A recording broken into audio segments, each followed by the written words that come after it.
Hello, YouTube. In my estimation, it is time to make Elite dangerous again. And as such, one of the things I'm going to be calling for probably over the coming months, if things don't drastically change with a 2.4 patch, is it's time for Sandros and Marco to go and for there to be new life brought into the lead designer position.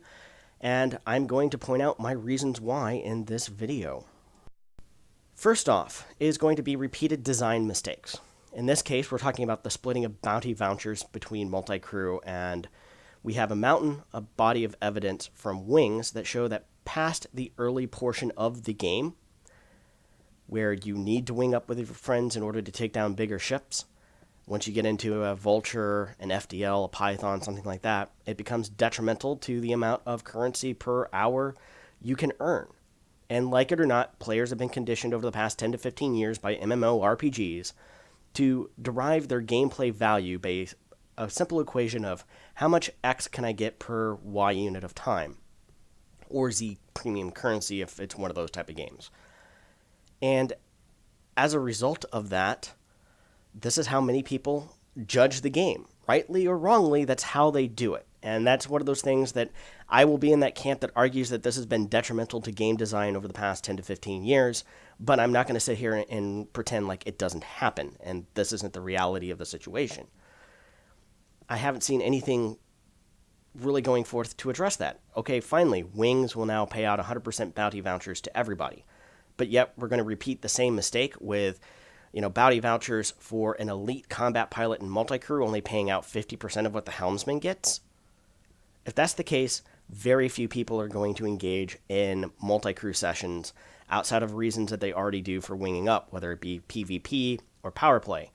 And again, I don't think you earn power play vouchers or merits for engaging in multi-crew at this point.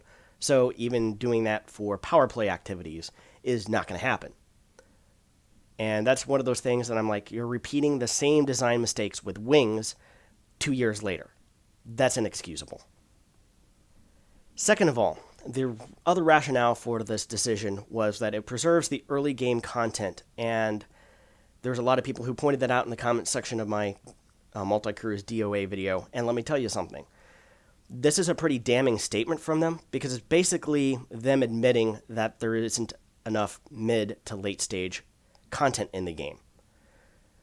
The late stage content should have been Power Play, which was introduced almost 2 years ago and has not received any significant changes in terms of overall design and input. And whenever I joined back up with Aisling Duval in order to get prismatic shields here a month or so ago, somebody was commenting on the subreddit for Aisling Duval that, hey, why aren't we expanding? Why aren't we trying to get new systems? And why are we consolidating every turn now? And the powers that be with the spreadsheets answer, the game has reached equilibrium. It is stagnant. There are no other systems unless somebody screws up for a couple of weeks to go after. There's no more profitable systems left for us. 2 years later, power play gameplay is stagnant. Your late in-game gameplay is stagnant. It has not been fleshed out. It has not been expanded upon, again, in almost 2 years. And is a design failure if the end result is 2 years later, it is stagnant. Whether this is a design decision consciously by himself or others, and he was either unable to overrule or convince others of the team that this was a bad idea, it doesn't matter. Title is lead designer, buck stops there when there's design failures to the game. Crime and Punishment is another system that has languished for 2.5 years at this point almost, and there doesn't seem to be any marked on the horizon for how it will change. They've acknowledged they would like to do some things, but they've never come out concretely and said how they plan to address this, if they plan to address this, and when they plan to address this. And again, why hasn't this been a priority? That is a decision that game designers make, and this is a core tenet of the game. They don't have to go designing necessarily a whole lot of new software, I would think, in order to implement changes. But it doesn't seem that they've been willing to at this point in time. Next up is listening to the cry bullies on the forums. Sorry, that's what you folks are. Every time that they make a change for the good, it seems to get rolled back. I thought the shield changes and armor changes were by far and large good. Maybe the numbers needed to be dialed in a little bit closer, but overall, it was great in this last patch. The overhauled AI in 2.1, that was some of the most fun that I've had in Elite Dangerous, was those 2 weeks in which the enhanced AI were put on the live servers in 2.1 with deadly, elite, and dangerous NPCs living up to their namesakes. The broken weapons, maybe not so much fun, but the ability of those AIs to fly competently, to fly better than, frankly, most human pilots, because, well, they are AI and they can cheat, it made Elite Dangerous dangerous again. It added fun and excitement and challenge back to the late stage of the game that had been missing after you had an A-rated Anaconda at that point, or now an engineered up cutter or Corvette. It wasn't just shooting fish in a barrel, but yet the crybabies on the forum wanted shooting fish in a barrel. They couldn't be bothered to have to adapt their gameplay to not being able to maybe watch Jessica Jones on their Netflix on their second monitor, and actually have to pay attention if they wanted to survive in a combat zone or survive in a Haz-Res and adapt their style of gameplay. What are you going to do when you introduce Thargoid to these people? Are the Thargoids going to be this big overlooming threat that is very hard to defeat, as they were in the original Elite game? That if you weren't on top of the game, you were going to die? Or if they're not made out of wet tissue paper and the crybullies complain, are you going to nerf them to the point of just being, basically irrelevant? Because that's what you've done every time up until this point. You've shown the lack of the ability to have a spine and say, we believe this is where the game needs to go, that's where it's going to go, adapt or die. And what is it going to be? The other thing is they keep saying, well, we're putting in placeholders and we'll expand upon new features at a later time. The problem is they've put in a bunch of these features that have just then languished for a couple of years. Wings, for instance. It's taken them 2 years to address one of the fundamental flaws with the fact that why a lot of people don't use wings is because, well, guess what? Is it detrimental to the amount of credits I can earn per game or per hour of gameplay? They're now finally addressing that. But why hasn't some of the features introduced for passengers, for example, been implemented back into cargo missions where, hey, some cargo missions are fragile goods, and if you take hull damage while hauling that cargo, you fail the mission because those items would break, much like passengers do if you take hull damage below a certain point.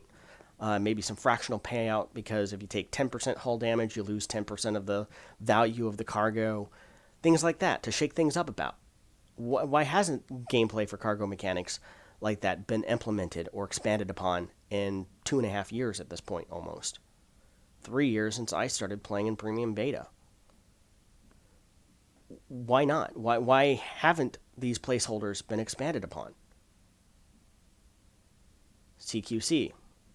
Why aren't we getting some things that we can earn cosmetically from CQC that carries over to the live universe with nameplates now, decals, ship skins, things of that nature? Why not? Because it seems to me that would make a lot of sense. It would attract at least a reason for some people that maybe don't want to pay money for cosmetics an opportunity to earn them in-game. And there certainly does need to be that opportunity there. I think that would quell at least some people's complaints about the game, that everything cosmetic is locked behind a paywall, or almost everything, because they have allowed things like the Distant Worlds Expedition. If you went to Beagle Point, you got a decal. They did offer free decals in the last month for Power Play, but again, 18 months after Power Play is introduced, you just now release decals for your ship. Why isn't that in order to get a decal, I have to be pledged to a certain power? Where's the gameplay design logic in this? Because certainly they've shown the ability to sign up with certain community goals and get rewards for that. I was with Adel's Armada for the Rise to Power thing. And I have an AA decal that I can apply my ship because of it. And it was because I pledged to that particular group that was kind of mutually exclusive to the other player groups that were vying for a position into Power Play. Not that it really had much of an impact on the end result of Power Play. It's still pretty much, hey, things are stagnant because everybody has what they need or has what's profitable. They really can't expand without going in negative territory anymore. So that's poor game design, as I said previously. That hasn't been fixed nor expanded upon in almost 2 years. CQC is a ghost town with nothing being brought in to encourage players. In fact, the arena separate purchasable download from Steam has been removed. probably should have gone free to play with the option that then if you buy Elite Dangerous, you can carry over your credits, maybe earn some decals and stuff like that that you unlocked. Maybe you start with a little bit of a boosted rank for having had participated in Arena. Make it free to play. All that stuff people can learn there before deciding, oh, maybe I want to play, buy the game then, something like that. Because I probably could have gotten some friends into Elite Dangerous if it was a free to play, oh, hey, let's go fly and shoot stuff in CQC. And I would have a reason to go engage in CQC. But we haven't seen that really built upon. Crime and punishment is still the same stupid loopholes with suicide winders and everything, and no meaningful dissuasion there from engaging in roguish behavior. There's no meaningful crime and punishment. There hasn't been a meaningful crime and punishment for 2.5 years. And these are long identified problems that have just never even been addressed. So why should I believe it when you tell me to my face on these live streams that, hey, these are just placeholders and things that we can then expand upon later on and build into something?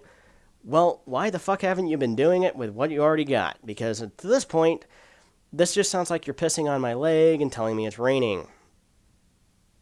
We have a body of evidence now that shows that this is not how you've been actively developing the game. You haven't up until this point, so why should we believe you when you tell us this shit now? Don't bullshit me. I can see through it. And whenever Ed got on 2 weeks ago and was like, oh, well, look at all these great things we have to build upon now in this patch. And you haven't expanded existing content. Very rarely have you expanded existing content up until this point. Why should we believe that you're going to do it in the future? Because you haven't yet. You've had ample opportunity now in a couple of years. So why haven't you? And the only thing I can think of is prioritization of your lead designer. Setting those priorities. The buck stops there. That's, again, why I called for it's time for Sandro Sammarco to move on. And somebody else to replace him there that can take a fresh look at these things. I think a fresh set of eyes is needed. Because same old isn't going to cut it anymore. Something's got to change. And I think it will once sales for Season 3 are dramatically lower than they were for Season 2, Frontier being a publicly traded company, shareholders tending to get a little pissy at that point. And usually that can be the impetus for change. We'll see. I think that ultimately it's going to take one of two things. It's going to take a negative reaction from shareholders that sales are not what was in line with expectations. And I don't think I would want to be on that quarterly investors call when that happens. Because I'm predicting now that sales for Season 3, unless they announce that Season 3 is content, more content, and even then, I think enough people have kind of been burned twice between the initial purchase of Elite Dangerous and Horizons that they're going to be skittish and hesitant to purchase Season 3. They're going to take a Missouri mentality. You're going to have to show me that you can expand in-game content, that you can expand and add more depth to what's already there. Because what you have already there was decent enough to get started with and not a bad start, but at this point you're showing that you can't build upon it or that you're not building upon it. Either way, what's the deal? Why not? The other way is to engage the outside gaming press. That's what's had to do before with the Heat meta. It took bad PR articles being written by gaming blogs before that got addressed. And if that's what it's going to take, fine. I'll continue to make YouTube videos about it and let people know. Till then, be sure to like, subscribe, downvote, and upvote, and bitch at me in the comments, and all of those things below. Till then, see you next time.